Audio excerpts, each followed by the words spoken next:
Div III requires a lot of self-discipline. It's definitely not always easy, because if you have a whole day and you could spend it working or not, and there's no one around. There's no one around to tell you whether you need to be working or not. Well, I do most of my work at home. I try to set personal deadlines and lists of what I need to get done, because it's easy to forget. It's really easy to get caught up on a tiny aspect of what I'm working on and then later realize I need to finish the whole thing, not just that little thing. That's where humans are. And the timeline goes all the way back.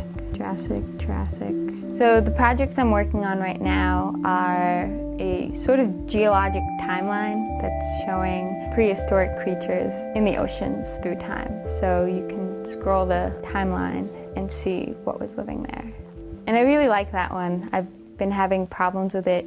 I mean, technical things, bugs with software, stuff like that. So I guess working on a Div III isn't just showing what you've learned, you're learning too. Learning by doing in this case. So there's a specific thing I want my game to have. It's a reason to figure out how to do it. I'm also working on a project about keystone species. It's a species that's important for the well-being of the ecosystem and for keeping it in balance. The example that I'm showing is with a sea otter, because when the population of sea otters is really low, the entire ecosystem can fall apart. One of the things they eat are urchins, and urchins eat algae, and they also gnaw on the roots of kelp.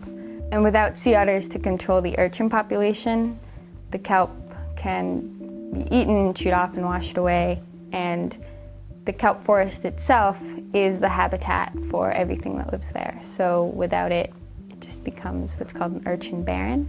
So one of the biggest challenges is trying to explain it through animation. I think most of the time I can't always rely completely on animation.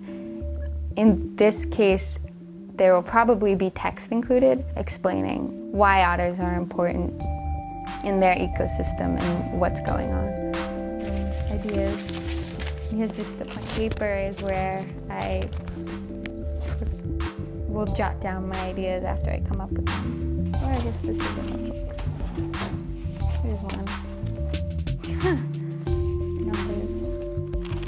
It's really surprising how many other subjects I end up having to think about while doing this particular. It's not just animation and programming and science. Installations, something I don't have experience in, but I want it to be an installation when it's finally put up. I never knew I'd be doing so much math in my Div III. There's a lot more math than I expected, but that's kind of cool because I feel like a Div III is more than just one topic.